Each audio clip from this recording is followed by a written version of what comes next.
All right. Well, today I'm going to do something a bit different. I'm going to go through our in-ear monitor software setup. So when we're playing live, the band that I play in, Archspire, we all play with in-ear monitors. The cool thing is we all listen to stems. So we basically listen to like the album, but our own mix of the album. So I'm going to show you kind of how I have that set up today. I've got a couple of session files here open. One, I'm just recording my mic right now. Hi. And then the other one, I'm going to be showing you just all the files and stuff that I'm using and how I have it sort of organized. This is like a lot of trial and error over years of trying to build up this setup. We always wanted to have in-ear monitors as a band, but we could never really afford it. It was a big investment for us to eventually finally go into it. And I'm not even really going to go through too much of the hardware required for it today. I'm just going to go through how we have all of our in-ear monitor feeds going in, like what we hear, what we individually hear on stage. So first off, I have everything organized in folders per album. So we have 3 albums as a band. We play at least one song from every album. We only play one song from this first one. And then we play the entire Relentless Mutation album, usually. And then we play a couple off of this album, too, the Lucid Collective. So I'll go into just like any one of these folders here. Let's say if we go into Involuntary Doppelganger, I'll make this bigger. Okay, so you can see we have a bunch of categories here. I have all the zip files for the stems. And because the drum stems are quite big, I have them in a separate file. And then the other one is just all the other instruments.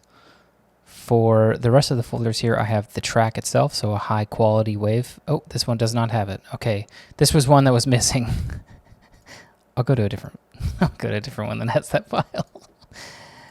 Yes, okay, cool. So here's a high quality wave file. I don't even know where I got that, but all right. So song Human Murmuration. I have the drum stems, all the rest of the instrument stems, the track itself. I have a sample channel, which is basically it's all the samples that would go through the PA for this song that were directly from the album with a limiter on them so that they don't peak or anything. It's basically from Dave Otero, the producer that did this album. So those we know that aren't going to peak and they're going to sound as close as they can to the album and they're going to sound good.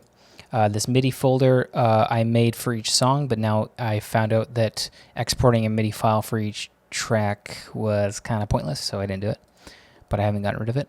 Now we have all of the instruments individually. So I have myself, and that's for the entire song. That's the rhythm guitar for the entire song for the left side, so that's mine. We have the bass. We have lead guitar, which is both instruments, both guitars. So when I put together the files, I'll just cut it up as it kind of goes, depending on whose solo it is. I have these stems for the vocals, and then for the drums, I have 4 channels. I have a kick, stereo overheads, snare, stereo toms. I think all those files are stereo anyway, maybe not the kicks, but anyway, doesn't really matter. I mean, you're going to hear everything kind of pan to one side or another anyway, and you can control that all in the app that I have open as well. So we have the Behringer X32 rack, and that's pretty much the only thing I recommend nowadays for in-ear monitors. We ran a Motu setup. So basically it was a 4 rack space, 8 in, 8 out interface. So we did have stereo in-ear mixes, and the way that we got that was I think somebody had the headphone out on that unit, and everybody else had dual XLRs. So there's 5 members in the band, and we all have our own wireless in-ears. So the Sennheiser IEM 300, whatever those are, except for Spencer, our drummer, who has a wired connection with a volume in the chain somewhere, so we can kind of control the volume, I think. It kind of changes every once in a while. With the X32 now, we're running it from the headphone, but for a while we were running it as one of the aux outs with a Y cable, but it didn't really work. It kept breaking and shit, so we said, screw it. So now I have all those files, and I've organized them all in Reaper. So I'm using Reaper, which is just a great, very inexpensive digital audio workstation. Let's go to the song that I showed. So starting from the top, I have just a song title bar, so I can kind of see from far away, generally whatever song this is. Next, I have the click track, and I'm going to go through and just show you a couple of what these sound like. I'm going to hit master send, but you can see now, because I don't have this hooked up to the actual hardware that we would use, so we have the X32 rack, but that's at our jam space. Right now I basically am running this in kind of offline mode. Because none of these are actually set to master send, because I don't want them to go to front of house, I don't want them to go to the main outs. So I had them all routed to their individual channels. We won't even really talk too much about the first 1 through 8 channels in the X32 unit. We're basically just going to be talking about channels 9 through 23, I believe. Yeah, nope, 26. I think that's as high as it goes, yeah. So first off, we have a click track, and I'll hit it master so you can sort of see what it sounds like. This is kind of cool. If you're interested in this kind of stuff, you get to hear what we hear in our in-ears. Human murmuration. 1, 2, 3, 4. And that, of course, is my voice. And every once in a while, we'll have a bit of a count-in. 1, 2, 3, 4. 1, 2, 3, 4. Nothing crazy. It's pretty annoying to hear my own voice over and over and over again. But you'll see that there's some spots like this. We have this. I don't even know what this is. Let's turn on the samples and see what this is. 1, 2, 3, 4. Right. Okay, so basically this is a count-in, so we're doing a sample swell down, and then this is a count-in for Ollie, so our vocalist, so that he can hit his vocal cue right there. So 1, 2, 3, 4. And that's his vocal stem there. All right, I'll set this back to just input 9, or rather output 9. Yeah, I have it labeled so that I don't forget which one of these outputs is going into the X32. When I have the X32 rack in front of me, you can see on the inputs and the outputs. The inputs are there's 16 inputs, I believe. 16 XLR inputs. Yeah, physical ones, yeah. I think. I don't know. I think that's right. So the first 1 through 8, we're keeping them as physical. And then the rest of them, I keep them as a card input, which means I can USB put stuff through that USB cable into the interface, and we hear it in our mixer, or sorry, in our in-ears, depending on how the mix is set up. So we have, starting from a bit lower down. Okay, so number 9 is click track. So everybody has that in their mix, and I have my phone on offline mode here, and you can see number 9 here is my click, and that's set in the first 1 through 8 or 1 through 9. Yeah, so it's the first card input. The first 1 through 8 are all physical. So this is the first weird noise. So this is the first digital input on my mixer. And like I said, I have this on offline mode so that because I'm not hooked up to the router. So we have a Wi-Fi router hooked up to our X32 as well, so we can all control that stuff on our phones on stage. But I generally don't. You kind of keep it how it is. You just kind of get used to it and you forget you can even do it. And you're like, it sounds fine. So like I said, we don't play to each other. We play to the stems, which means that your sound doesn't change very much every night. It's usually the same. So number 9 is our click track. Is there a number 10? Number 10 might be something else. I don't know. It's been so long since I set this up.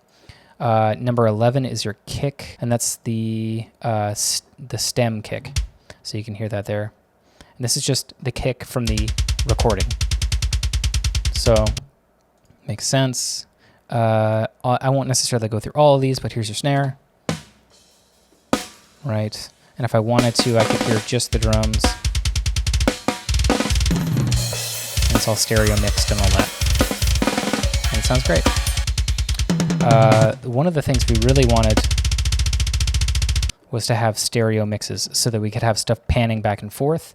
And also the amount of clarity that you get versus playing with mono in-ears. Stereo in-ears just provide so much more separation, and the volume peaking doesn't become quite as much of a problem when you have guitar on this side and then the other guitar on this side, or you pan whatever to whatever side, and it sort of helps out, and it doesn't squish everything to the middle.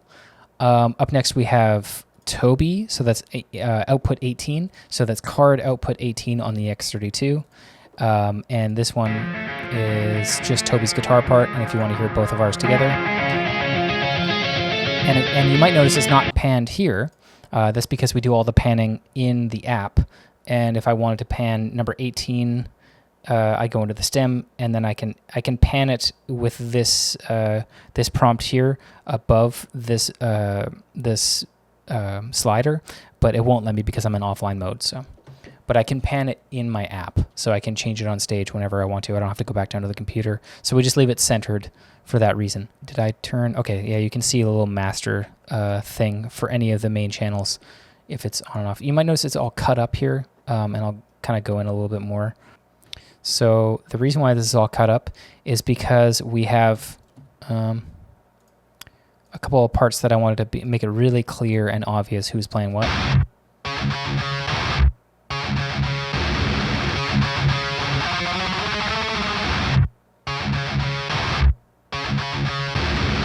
I think what happened there was on the recording, it was flipped. So Toby would start, and then I would go, and then Toby would go. So in live, we always did it the other way, and we just like I cut it up so that it was just kind of made more sense to what we were used to. And you can see each guitar channel has 3. So you have the main channel, which has your rhythm, and then you have, let's say, you can see a bit clearer there, Toby leads, and then Toby cleans. And a big part of this is trying to figure out how to evenly set all those volumes. So I just use the volume automation here, and I just slide down each wave file. Okay, then I have a stereo sample for vocals. This is the vocal stem, and they sound really awesome. One thing we notice about this album is just the clarity of everything. When you're looking at it in the stems, it's like, oh my god, it sounds so awesome. Oh, I never thought of those sorts of unravel my failed reality. Witness the I cannot begin to just with the horror of viewing this man and drop for the memory maze. Yeah, and so if you're listening to it with a stereo mix, it's going to sound awesome. A lot of the time, I actually take out some of the effects. You could hear some of it had reverb on there, and I take those out and I put them in the sample channel. I put those to front of house, which sounds really cool. I'll go more into that in a second. Let me take out this master send here. In the bass drop section, we have all of this new bass drop that we had from one of our old sound guys. We really liked this one. And you probably can't hear it because it's so bassy. But we really liked that one, and it just worked, so I just kept it. It wasn't the original bass drop file, I don't think. Or maybe it was.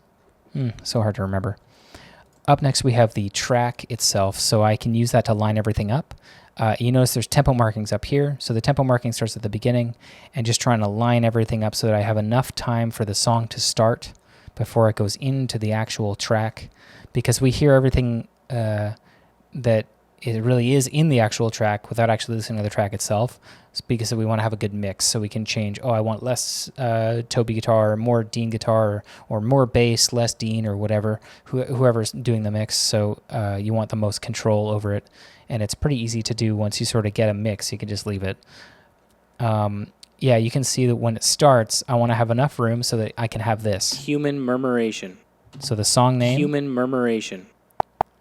A few counts. 1, 2, 3, 4. And then the count in, so everybody gets a good feel of the tempo of the song, and no one's caught off guard with it starting too early or too soon. So it's a bit of a tricky thing to get it, because a lot of the times you can't tell here. Oh, you can tell a little bit. Yeah, this is an older version. What we usually do is have everything on one track. This is actually just an older... what is this from? I might have a different session file here depending on which show we're playing. So when we did Hellfest in 2019, we had to have a shorter set. So I shortened it and moved some stuff around. And the cool thing about Reaper is you can have these really awesome regions. You can see that every region, I can actually just move it around like that, and that makes it really nice for moving around and editing. But if I delete this region, then I can't import a region with all of the same stuff. So I just have to kind of leave all the files on there as is, which is fine. And rebuilding these doesn't take quite as long as it used to. I don't really want to rebuild them, but if I have to, it's not the end of the world. But what's easier is just to move them around. Although if you're inexperienced with it, you might run into some places where it starts shifting in tempo because of some automation that you have somewhere, and it's off by a bit and it gets frustrating. So just, if you're working on this yourself, if you're trying to build an in-ear monitor setup yourself, definitely build it and then delete it. Build it, delete it. Get to know inside and out so that you really understand how everything's working, so that if you're on stage and something doesn't work, you're not like, oh, I guess we can't play the show, or well, let's play without in-ear monitors after you're so used to it or whatever, and that's always a bad thing, so make sure to just build it a bunch of times. Next, we have all three of these MIDI control channels. So for some reason, it's not letting me get into that. Okay, well, that's weird. Make sure to know how to do it really well. And then I just like can't get into a file. Man, the amount of stuff you can do in this program is just so crazy. I run lights off of it. Okay, well, anyway, you can see that there's two. What a great informative thing this is. Thank you for taking the time to watch this. You can see that there's two. If I just zoom up enough, there's two. There's one on the bottom, one on the top. The top one is whichever Axe-Fx that is. So in this case, it's mine. The basically the bank for the volume and the bank for the scene selection are two different banks. So I have the velocity going up for the volume here as a volume swell, just like Toby. And then you can also see this is my rhythm patch, or sorry, this is my effect patch into a rhythm patch, into a lead patch, into a rhythm patch, into a lead patch. And that's how it kind of goes for all of these. You can see all these wacky lines everywhere. Maybe I'll do another one on MIDI editing, but man, I'm not great with it. Okay, and then the last MIDI thing that we have here, basically, by the way, I have these set, and you can't see it right now because I don't have it hooked up the X32, but the X32 for the vocal effects will be my MIDI device, and then for each one of these, I have Toby's is the first one, and it goes into Toby's through USB, and then through Toby's into mine, and then out mine into Jared's, if he's using his Axe-Fx, which sometimes he is and sometimes he doesn't. As you can see, he doesn't have a lot of patch changes, so it's not super necessary, and depends on kind of how he's feeling on that tour or whatever, if he wants to use his Axe-Fx or not. You get a little bit of like delay and reverb or whatever for a bass solo or something, but honestly, for the trade-off of the tone, he sometimes finds that it's a little bit easier to just go with a pedal board setup. Okay, the last one is one of the cooler ones. This is a vocal effect channel. So I have it activating and deactivating. Basically, this is when it opens up, it means that it's going through an effect channel and it's sending to front of house through outputs. I don't remember which physical output it is, but it basically sends a reverb to the vocal channel, all these live vocals, and that puts reverb on it, and that sends it to front of house, and it turns it on and off, so he can have a part where he has reverb on his vocals, and it just goes on and off depending on the song, and it's always perfect to tempo, which I think is really cool. So I hope this kind of makes sense. This is a lot to take in, especially if you're not super used to it. And you won't really get to hear too much of this because really it's just each one of these, and you can see, like I said, you have the number next to it, 11, 12, 13. These are the card outputs into the X32. And so let's say if somebody says, okay, well, I want more kick and I want more snare, they can find the corresponding number, or when you have the actual X32 hooked up, 11 says kick, and it might have a little picture of a kick drum, or maybe not. It depends on the app. And you can change the volume, you can change the panning. So yeah, that's pretty cool. Let's see if there's anything else. We have times in between songs, and you can see I have some noise here. I have the engine noise from the Deep Space Nine Star Trek TV show. In here I have the Deep Space Nine sound. Here I have an interesting one. Let's see what this is. We'd like to change it up every tour, put something new here. Tell you what I'm gonna give you, Snakes. I'm gonna give you, to the count of 10, to get your ugly, yellow, no good keister off my property before I pump your guts full of lead. All right, Johnny, I'm sorry. Calamus will animate. I'm going. 1, 1, 2, 3, 4. 10. All right, cool. So that would be an example of an interesting kind of, an interesting transition from one song to another, which we actually used for, I think it was just an interlude for the last European tour that we did last year in 2019, the end of 2019. You can see I have it here. I have, this is the name of the song that's coming up. And we started doing something kind of different so that we could prepare, because when our vocalist Ollie has something he wants to say between songs, he wants to know how long he has to say, or how much time he has to actually say it. So you can see these beeps, basically 5 seconds, and I made this all 60 BPM. So each beep is a second, and when the beeping starts, he knows he has 5 seconds before the count-in starts, or rather 5 seconds before the song title, then the count-in, and then the song starts, so he can sort of gauge how long he has. And let's listen to it just with the click track and the voice cues channel on. Calamus will animate in 10 seconds. Tune to drop E. And that's another thing for myself. So I know that the next song is in drop E tuning, so it gives me a second. And actually, you know what? That's a good point here too. I have a tuner-activated MIDI patch here, and when this hits, it turns on the tuner, and then it turns off the tuner at the end. Calamus will animate in 10 seconds. Tune to drop E. And we have the 5 second count in into the name of the song. Calamus will animate. Into a click. 1, 2, 3, 4. And you might notice too, I have a bit of a low pass, extra beefiness for this part here. I found that the kick drum, or rather the gunfire noise, just wasn't strong enough on its own, so I bumped it up with a kick drum. Put a bit of a low pass on it, sort of just got some extra low end there for that part.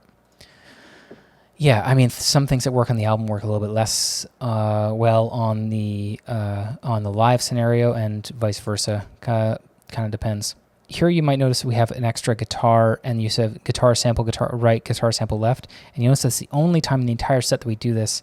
And these are very simple notes. We always make sure that if we ever do put in any sampled instruments, it's always something very simple. It really is just...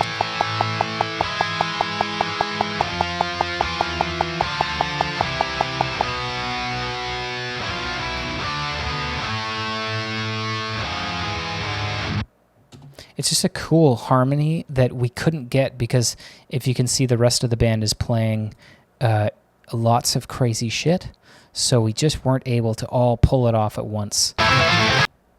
Ooh, that's a bit loud. Let's turn everybody else on.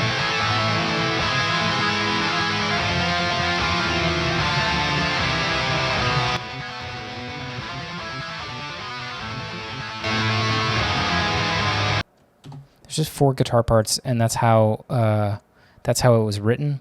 And I really wanted to keep that, so I was like, let's just sneak in a couple notes. I don't think anybody really notices, but it sort of beefs it up. One thing that you'll find playing in a band such as mine, the band is called Archspire. Oftentimes you'll find that because everybody is doing lots of fast stuff all the time, sometimes you lose the low end. And so trying to beef something up always helps. So a part like that, where you had these thick octave melodies, or octave harmonies, it sort of helps fill out the sound, because I'm playing something pretty high and Toby's playing something kind of low, but it's very fast. So it's not necessarily very filling or brutal sounding, or whatever we want to go for with that part. So yeah, I think that's pretty much it.